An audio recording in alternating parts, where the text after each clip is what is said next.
The knock on the door sounded different that time. 3 weak, hesitant knocks, as if whoever was on the other side could barely raise their fist. It was 2:15 a.m. on a Thursday when I opened the door to my apartment. My twin brother was slumped against the doorframe, his face unrecognizable. His left eye was closed by a purple swelling that extended to his temple. His lip was split, with dried blood stuck to the corner of his mouth. But what made me recoil was the state of his neck. Red and purple marks encircled his throat like an invisible rope, showing exactly where someone had squeezed. "Fred," he whispered, his voice sounding like paper being torn. Before he could collapse in the hallway, I pulled him inside and locked the door behind us.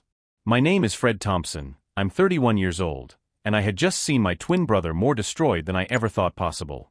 Not just physically. Something in his eyes had gone out, like a light that would never shine the same again."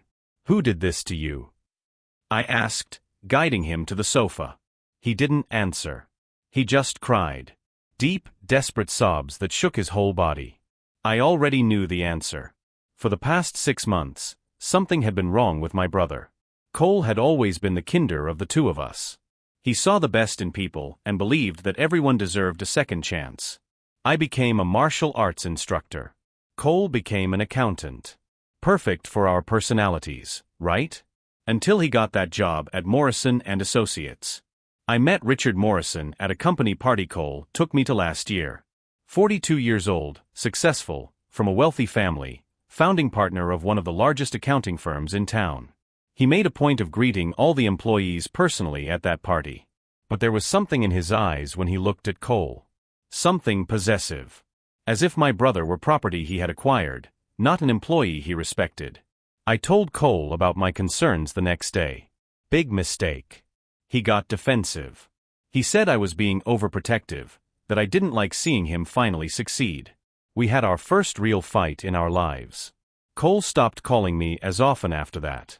The warning signs were small at first. Cole canceling our weekly basketball games. Always saying he had extra work. Wearing long-sleeved shirts even in the July heat. That empty look when he thought no one was watching. The way he started asking permission for simple things, saying Morrison thinks and Morrison said, instead of having his own opinions. 3 months ago, I showed up at his office unannounced. Morrison was there, blocking my entrance with his body, saying Cole was busy and that maybe I should call before coming by next time. His smile never reached his eyes. I never made it past that reception. If you're enjoying this story about brothers and don't want to miss what happens next, don't forget to subscribe to the channel. Now Cole was on my couch, crying so hard he could barely breathe. And I was getting ice wrapped in a kitchen towel for his face, trying not to shake with rage. But an idea was forming in my head. A dangerous idea. We are identical twins. Even our Aunt Margaret, who raised us after our parents died in a car accident when we were 12, sometimes confused us. And I knew exactly how to make Richard Morrison pay for what he had done. "Cole," I said gently, holding the ice against his swollen face, "tell me everything." The words came out in broken fragments between sobs. How Richard Morrison had gradually transformed my brother from a confident accountant into a haunted shadow of his former self. It started 6 months after Cole joined the firm. Morrison promoted him quickly, made him his personal accountant, said he saw special potential in him. Cole was flattered. He worked late, weekends, always available when Morrison called. He said I was different from the others, Cole whispered, touching his cracked lip. That I had what it took to make it to the top. But I had to prove my loyalty. The loyalty started small. Stay late to finish those reports. Cancel your weekend plans, we have an important audit. Don't tell anyone about the numbers in that account, it's confidential.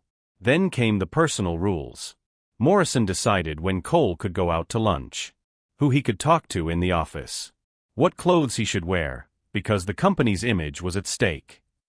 Cole had to text him when he got home, when he left in the morning, during breaks at work.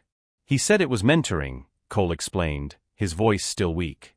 That successful men needed discipline. That he was molding me for greatness. The first slap happened 3 months ago. Cole had made a mistake on a spreadsheet. Nothing serious, something anyone would do on a tiring day.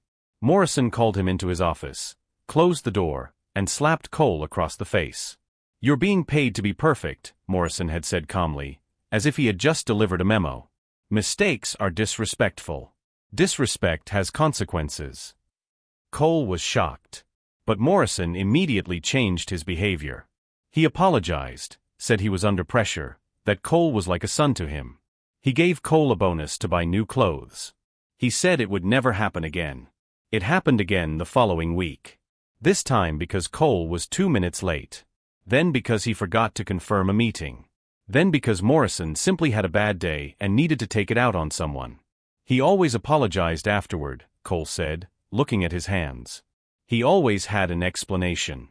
He was under pressure. The client was difficult. I had done something to provoke him. But the apologies became rarer.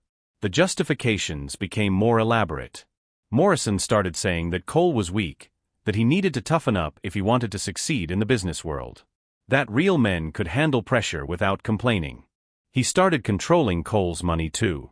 Morrison convinced Cole to put his salary into a joint company account.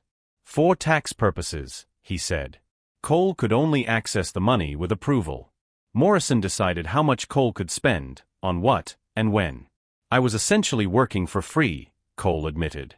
He gave me allowances like I was a child. He said he was teaching me financial discipline. The control extended to every aspect of Cole's life. Morrison knew where he was at all times through a tracking app he installed on his phone. He said it was for safety, in case something happened during business trips. He monitored text messages, calls, emails. He decided who Cole could talk to and about what. He forbade Cole from seeing me regularly, saying I was a negative influence that undermined his professional focus. Today was different, Cole said, his voice shaking. Worse. He had questioned a suspicious transaction in the company's books. Numbers that didn't add up, transfers to offshore accounts he didn't recognize. It was his job to check these things. Morrison always said he admired professional integrity. When Cole brought his concerns to Morrison, the man exploded. First came the verbal abuse. Shouts about how ungrateful Cole was, how Morrison had given him everything and this was the thanks he got. How Cole didn't understand how real business worked. Then came the threats. Morrison said Cole had signed a confidentiality agreement that allowed him to sue for any defamation of the company. He said he had enough connections to ensure Cole would never work as an accountant again. That he would destroy his professional reputation if he ever spoke about internal company matters. Then came the fists. Morrison punched Cole in the stomach, then in the face. He grabbed him by the neck and pressed him against the wall, squeezing until Cole began to see black spots at the edge of his vision. He said I belonged to him, Cole whispered. That he had invested too much in me to let me go now. That if I tried to leave, if I tried to tell anyone, he would make sure no one ever found me. Cole had managed to escape when Morrison went to take an important call. He grabbed his things and ran out, driving straight to my apartment. I sat there, processing every word, every horrible detail. Morrison wasn't just an abusive boss. He was a systematic predator who had identified my brother as the perfect target. Cole was kind, trusting, eager to impress. Exactly the kind of person men like Morrison knew how to manipulate. But Morrison had made one crucial mistake. He had hurt my twin brother. And I was neither kind nor impressionable. Cole, I said calmly, you're staying here tonight. Tomorrow, we'll sort this out. You don't understand, he shook his head. He has power, connections, money. No one will believe me against him. I smiled for the first time since I opened that door. He doesn't know we have something he could never buy or control. Cole looked at me confused. Each other. As Cole finally fell asleep on my couch, I sat in the dark kitchen, planning exactly how Richard Morrison would pay for every mark on my brother's body. And how he would find out he had picked the wrong family to terrorize. Cole slept for 12 straight hours on my couch. When he finally woke up, I saw something that broke my heart. He checked his phone automatically, like a conditioned reflex, and his whole face contorted with fear when he saw the missed messages. 15 messages, he whispered, his voice trembling. He's furious. I read the messages over his shoulder. They started out concerned, then grew impatient, and quickly escalated to direct threats. Where are you? Answer now. You have 5 minutes to respond or there will be consequences. No one runs from me, Cole. You know that. When I find you, and I will find you, you'll learn what happens to disloyal employees. The last message had arrived 40 minutes ago. I'm coming to your house now. You better be there. He doesn't know where I live, I said, but Cole shook his head. He has my emergency address from the company files. He has everything, Fred. Contact phone numbers, medical history, even my license plate number. As Cole panicked, my mind calculated possibilities. Morrison was methodical, controlling, but also arrogant. Men like him followed predictable patterns, especially when they felt challenged. Cole, listen to me, I said, grabbing him by the shoulders. You're going to call him right now. What? Fred, no. You don't understand how he gets when he's angry. You're going to call and say you were in the hospital. Food poisoning. You spent the night throwing up, your phone died. Make up any medical story he can't easily question. Cole looked at me like I'd lost my mind. And then, he asked. Then you'll say the doctor cleared you to work tomorrow but recommended rest today. Buy us time to finalize our plan. It took me 15 minutes to convince Cole to make the call. His voice trembled throughout the conversation, but Morrison bought the story. Maybe because Cole had never lied to him before. Maybe because his submission was so complete that Morrison couldn't conceive of rebellion. He wants to see me in his office tomorrow at 7 in the morning, Cole said after hanging up. To discuss professional responsibilities.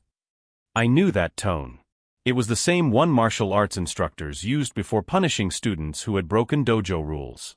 Morrison was planning to punish Cole publicly. Perfect, I said. Because you won't be the one showing up in that office tomorrow. We spent the rest of the day mapping out every detail of Cole's professional life. He showed me photos of the building where he worked, drew a layout of the office, explained Morrison's daily routine. He always arrives at 6:45, Cole explained. Black coffee, 2 sugars, microwaved for exactly 20 seconds. He drinks it while checking his emails. How do you know that so specifically? Cole lowered his eyes. Because making his coffee is one of my responsibilities. If the temperature isn't perfect, if it takes me more than 3 minutes to prepare, he gets angry.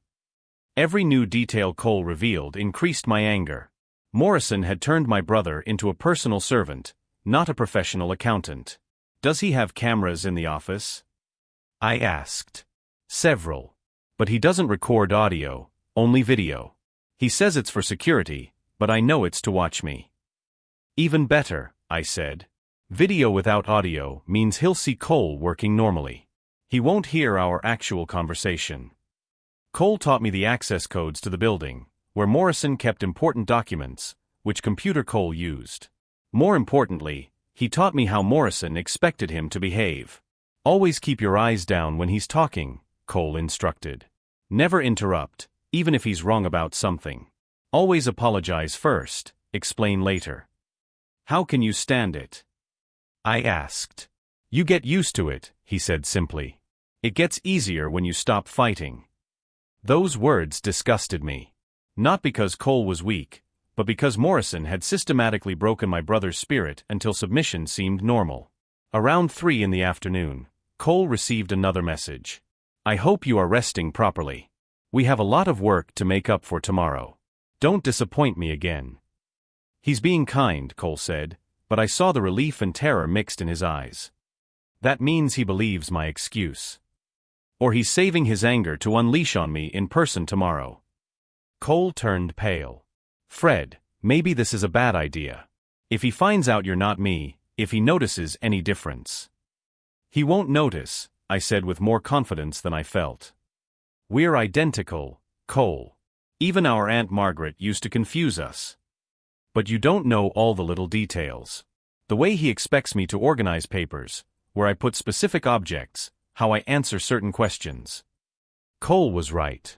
A week wouldn't be enough to learn years of conditioning. Then teach me, I said. We have 15 hours before I walk into that office. Use every minute. Cole looked at me as if he were seeing a ghost. You're really going to do this? He hurt my twin brother, I said simply. He threatened your life. Now it's personal. Cole taught me his work routine with military precision. How Morrison liked reports organized, what kind of language to use in emails, even how to hold a pen during meetings. He notices everything, Cole explained. If you hold your pen differently than I do, if you organize papers in a different order, he may notice. We practiced conversations. Cole played Morrison while I tried to replicate his submissive responses. It was torture to pretend to be so passive, but it was necessary. Slower, Cole corrected. You speak too directly. I hesitate before responding, especially when he asks questions that could be traps. At 9 o'clock that night, Cole showed me how Morrison checked his work. He goes through every spreadsheet, looking for mistakes. If he finds anything, even a decimal out of place, he considers it deliberate incompetence. How do you work under that kind of pressure? You check everything 3 times, Cole said. And pray that's enough. But there was something Cole wasn't telling me. I could sense it in his hesitant pauses, in the way he avoided my gaze when explaining certain routines. Cole, I said around 10 o'clock that night. There's something you're not telling me. He was silent for a long time. Morrison has private meetings with me, he finally said. Every Friday at 4 in the afternoon. He locks the office door. My blood ran cold. What kind of meetings? He says they're mentoring sessions. To discuss my professional development. Cole paused. But he gets very close. Touches my shoulder, sometimes my face. Says he's checking to make sure I'm maintaining good personal appearance. Cole. It's never gone beyond that, he said quickly. But the way he looks at me, especially when he's angry. Fred, I'm terrified of what might happen if I really disappoint him. Now I understood completely. Morrison wasn't just an abusive boss. He was a predator who had identified Cole as the perfect victim and was testing boundaries, gradually escalating control and intimidation. Tomorrow is Thursday, I said. No private meeting. But if he suspects something, if he notices you're acting differently, he may want a conversation immediately. I sat there, processing the true extent of the danger Cole was facing, and planning exactly how Morrison would pay for every moment of terror he had inflicted. Cole, I said calmly, I need you to trust me completely. He nodded. Tomorrow, when I walk into that office, I'm not just going to collect evidence. I'm going to make sure Morrison never lays a hand on you or anyone else ever again. How? I smiled, but it wasn't a kind smile. Leave it to me. You just need to stay safe while I take care of the rest. But while Cole finally relaxed, knowing that someone was finally fighting for him, my mind was already 3 steps ahead, calculating exactly how to make Richard Morrison beg for mercy, and how to ensure that he never forgot the name of the Thompson family. The next morning, we began the most intensive training of our lives. Cole taught me every microscopic detail of his existence in Morrison's office. How to hold the phone when answering calls. What tone of voice to use when answering, Morrison and Associates, Cole speaking. How to organize papers into specific piles that Morrison approved. He counts the paper clips, Cole explained, showing me a perfectly organized drawer. 7 large clips, 12 small clips. If one is missing, he asks where it is. We rehearsed entire conversations. Cole played Morrison while I practiced submissive responses that went against every instinct I had. Yes, Mr. Morrison. I apologize for the mistake, sir. Of course, I'll do it right away. Every sentence hurt my throat, but it was necessary. Cole showed me the company's digital filing system. Morrison had access to everything, but Cole knew where the most sensitive documents were. Questionable contracts, bank transfers, correspondence with clients that revealed dubious practices. He keeps everything here, Cole said, pointing to a password-protected folder on the computer. He thinks it's safer on his own system than on external servers. What's the password? Cole hesitated. Cole 2023. He didn't even change it when he created my account. He said it was easier to remember. Morrison's arrogance was striking. Using his victim's name as the password for his own crimes. I spent 3 hours memorizing Cole's morning routine. Arrive at exactly 7 in the morning. First, check emails and print out the day's schedule for Morrison. Then prepare his coffee, 2 sugars, heated for 20 seconds in the microwave. Place the cup exactly in the upper right corner of the desk, along with 3 blank sheets of paper for notes. If anything is out of place, Cole explained, he notices immediately and considers it deliberate disrespect. We practiced my body language. Cole had developed a specific way of walking that minimized his presence. Shoulders hunched, short steps, avoiding direct eye contact. You need to look smaller, he said. Morrison likes to feel that he physically dominates the space. It was deliberate torture to force me to look weak when every fiber of my body was trained to look strong. But it was crucial. Around noon, Cole received a message from Morrison. I hope you are recovering properly. We have an important meeting with clients tomorrow, and I need to make sure you are mentally prepared. Meeting with clients? I asked. Cole turned pale. He didn't mention that before. That means he's going to watch me even more closely. He'll want to make sure I'm presentable. What kind of clients? Investors, mostly. Important people he wants to impress. Cole paused. Fred, if it's a big meeting, if there are a lot of people watching, any mistake you make will be magnified. That wasn't an obstacle. It was an opportunity. Even better, I said. The more people present, the more witnesses. In the afternoon, I drove to the building where Cole worked. A 15-story glass building in the city center, elegant and intimidating. I studied the entrance, the security guards, the flow of people. Morrison and Associates occupied the top 3 floors. I sat in a cafe across the street and watched employees leave for lunch. I tried to identify Morrison based on Cole's description. 42 years old, tall, always wearing an expensive suit, gray hair combed back. At 2:15, I saw him. Richard Morrison left the building as if he owned the sidewalk. 2 employees accompanied him, clearly subordinates by the way they walked half a step behind. Morrison spoke loudly on the phone, gesturing like someone accustomed to having everyone's undivided attention. I watched how he treated the people around him. The doorman who opened the door received a dismissive wave.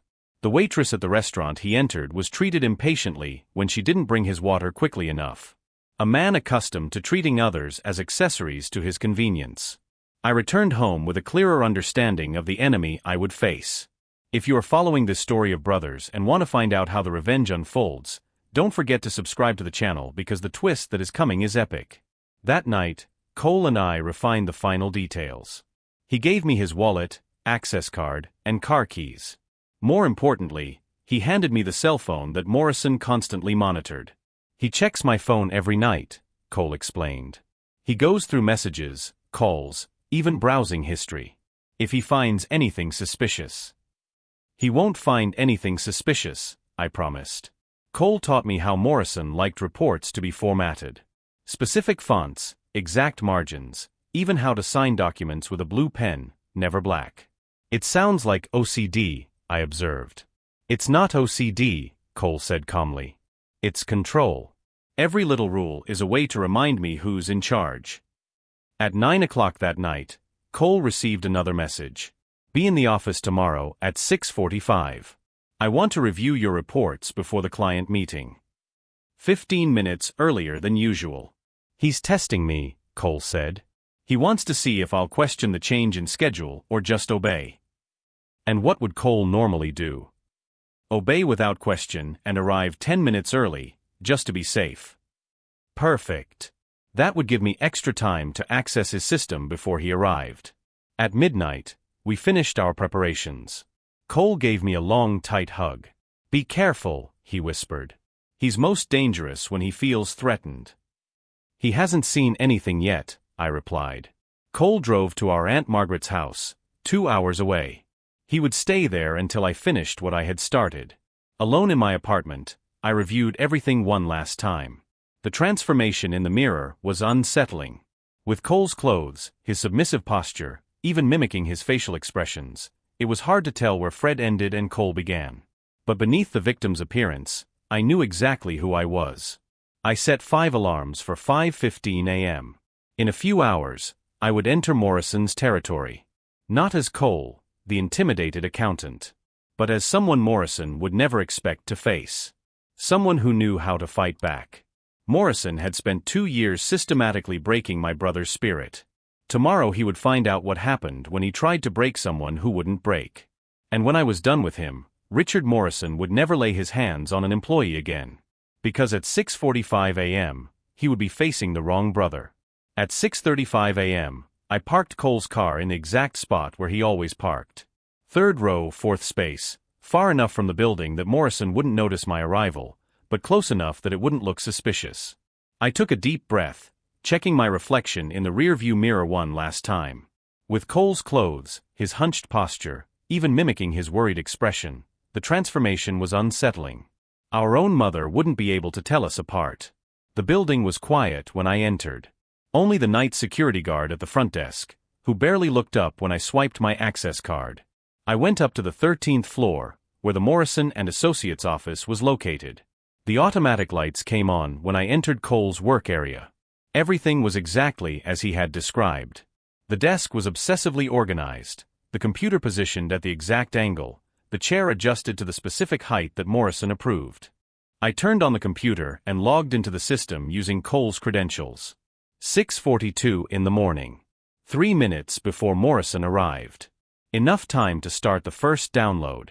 I located the protected folder Cole had mentioned. Cole 2023, the password worked on the first try. Morrison was even more arrogant than I had imagined. Inside the folder, I found a treasure trove of evidence. Fraudulent contracts, transfers to offshore accounts, correspondence with clients involving illegal practices. Years of corporate crimes documented by the perpetrator himself. I inserted my flash drive and began transferring the most compromising files. The elevator rattled in the hallway. I quickly closed the folder, opened Cole's email screen, and started typing a routine report. My posture instantly changed to the submissive one I had practiced. Shoulders hunched, head down, fingers hesitant on the keyboard. Cole.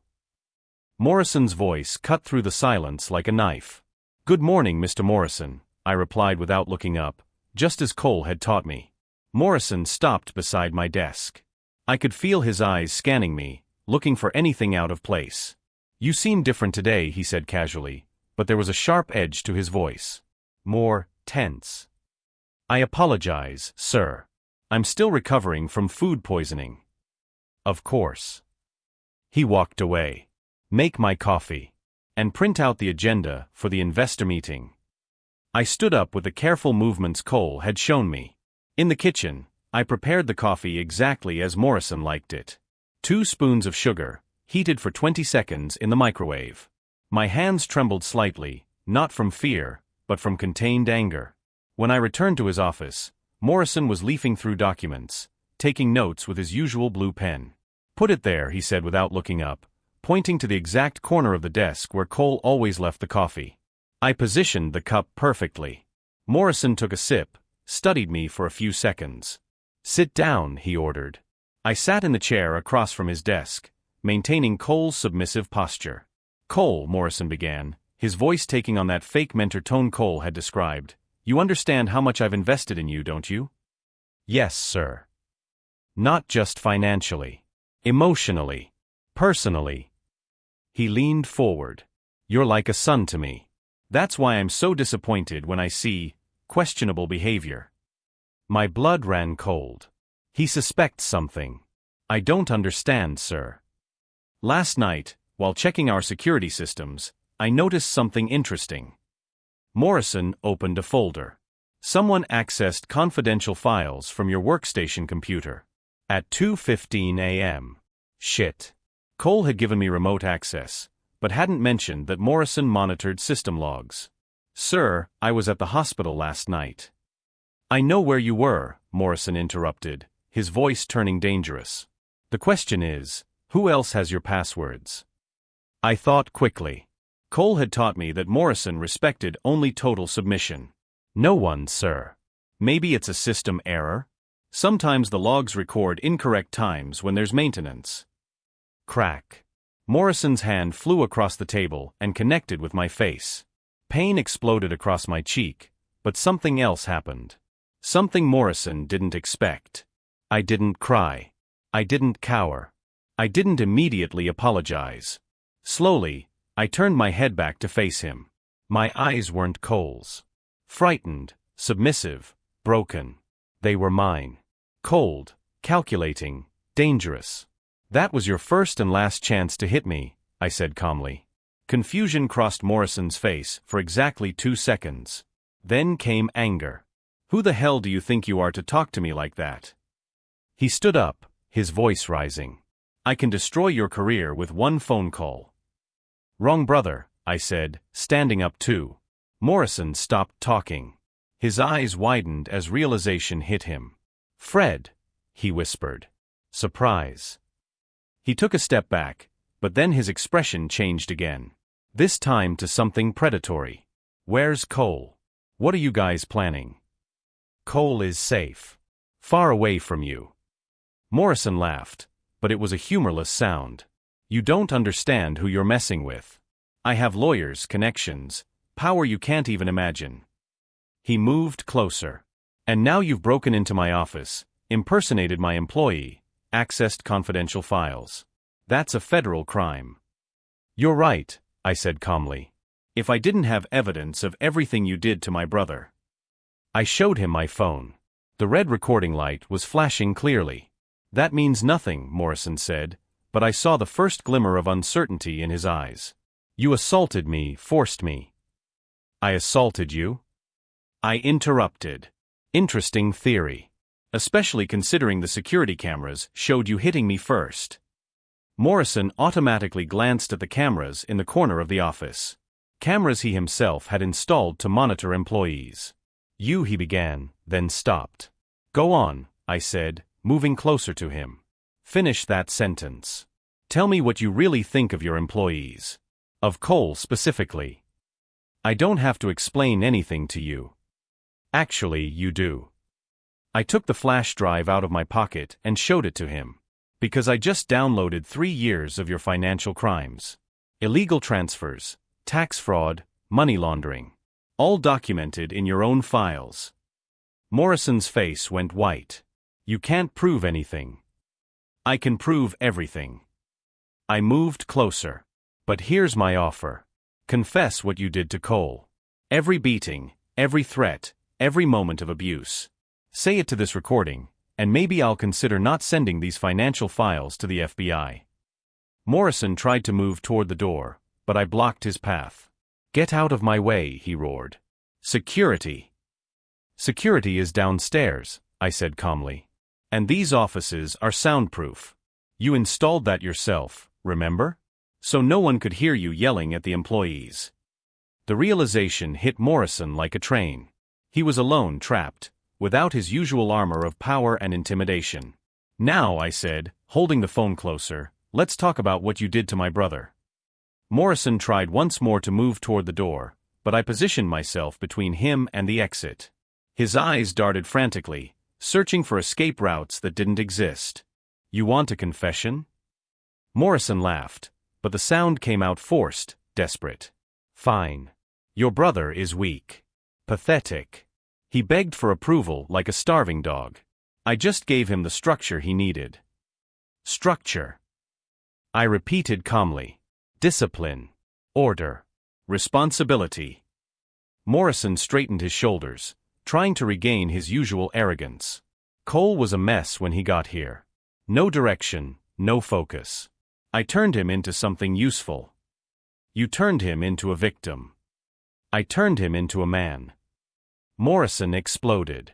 Do you think the real world is kind? Do you think success comes without sacrifice? I taught Cole how the world really works. Teaching through punches and death threats. Morrison paused for a moment, processing that I knew specific details. Cole told you everything, didn't he? His voice became dangerous. He broke his confidentiality with me. He violated our professional agreement. Professional agreement? I laughed. You mean the psychological terrorism you call work? I have a legal right to discipline employees who don't meet company standards.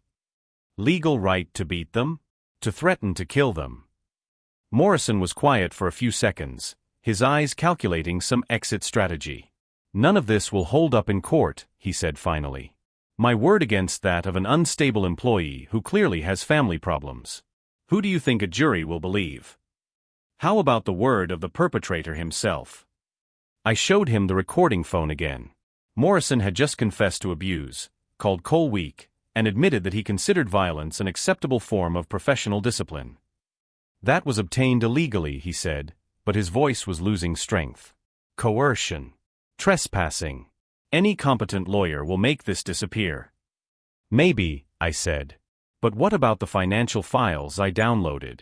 Your offshore accounts, your money laundering practices, your fraudulent contracts? Will that disappear too? Morrison turned completely pale. You couldn't have accessed those files. Cole 2023, I said simply. Really, Morrison? Using your victim's name as the password for your own crimes? Is that arrogance or just stupidity? For the first time, I saw genuine fear in Morrison's eyes. Not the calculated fear of someone looking for an advantage, but the raw panic of someone who realized his whole life was falling apart. What do you want? He whispered. Justice. Money? I can pay. How much? 100,000? 200. You really don't get it, do you? I moved closer. This was never about money. This was about my brother crying on my couch with strangulation marks on his neck. Morrison tried another approach. Cole is an adult. He chose to stay. He chose to take the job, to accept the conditions. No one forced him. You systematically manipulated him, isolated him from his family, controlled his finances, destroyed his self-esteem until he couldn't see a way out.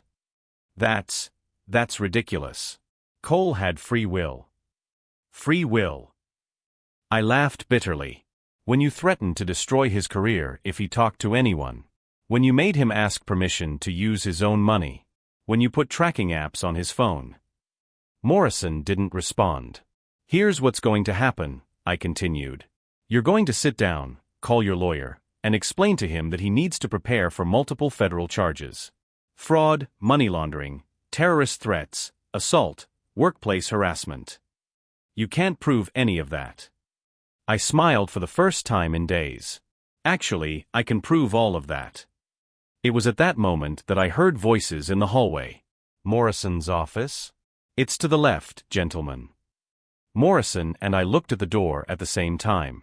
Heavy footsteps approached, accompanied by the unmistakable sound of police equipment. Did you call the police? Morrison asked, his voice high-pitched with panic. I didn't need to. The door opened. 3 detectives entered, led by a woman in her 40s with a serious, professional expression. Richard Morrison, she asked, showing her badge. Detective Sarah Rodriguez. You are under arrest for financial fraud, money laundering, assault, and terrorist threats. Morrison looked from me to the detectives, his mind clearly trying to process how his situation had escalated so quickly. There must be some mistake, he said, trying to regain his charm. I'm Richard Morrison, founding partner of Morrison & Associates. This is my company. We know exactly who you are, Mr. Morrison, the detective said calmly, approaching with handcuffs. And we know exactly what you've done. Fred Thompson, another detective addressed me. Special Agent Marcus Chun of the FBI. Thank you for your cooperation in this investigation. Morrison stared at me with a mixture of horror and disbelief. The FBI, he whispered. The financial crimes you committed crossed state lines, Agent Chun explained. Your transfers to offshore accounts caught our attention months ago. We were building a case against you when Cole Thompson came to us last night. Cole went to you? I smiled at Morrison as the detective handcuffed him. My brother may be kind, Morrison, but he's not stupid.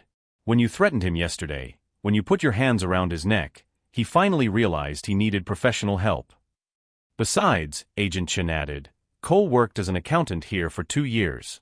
He knew exactly where to find evidence of your financial crimes.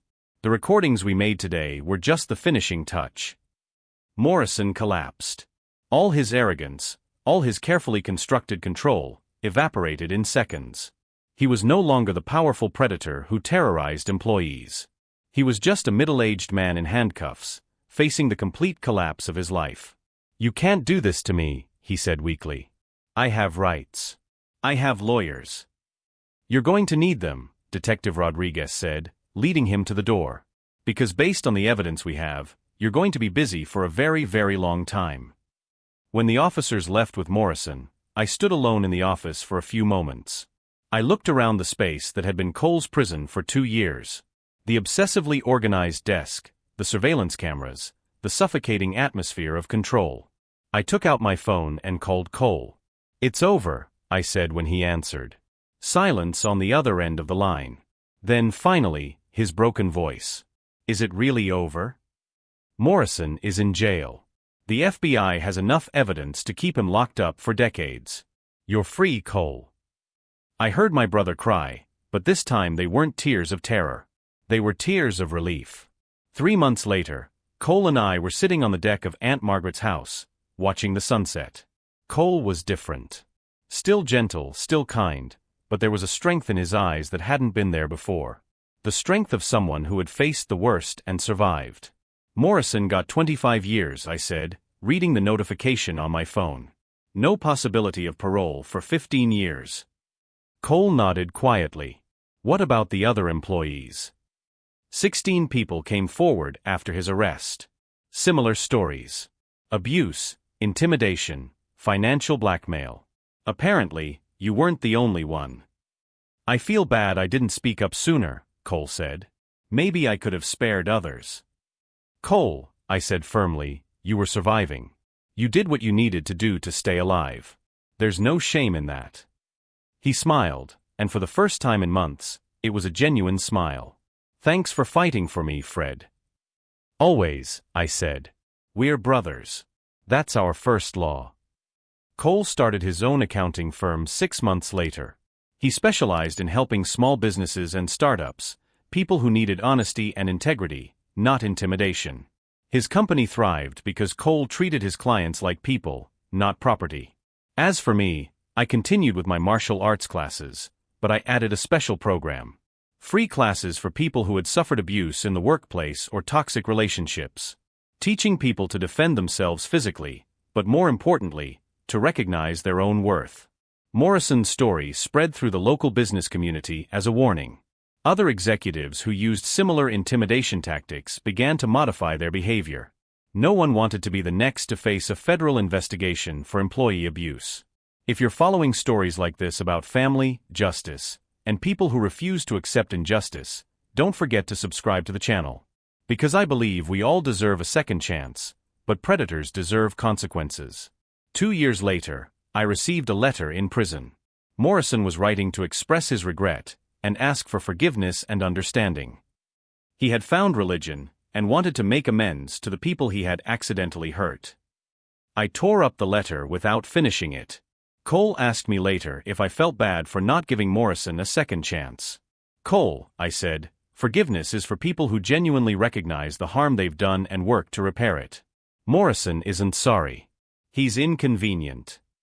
"How do you know the difference?" "Because if he were genuinely sorry, he would be working to compensate his victims, not writing letters asking for personal forgiveness. True repentance focuses on the people who were hurt, not on the emotional comfort of the perpetrator." This experience taught us something fundamental about family and protection. No matter how powerful your enemy may seem, it doesn't matter how many lawyers he has or how many connections he has.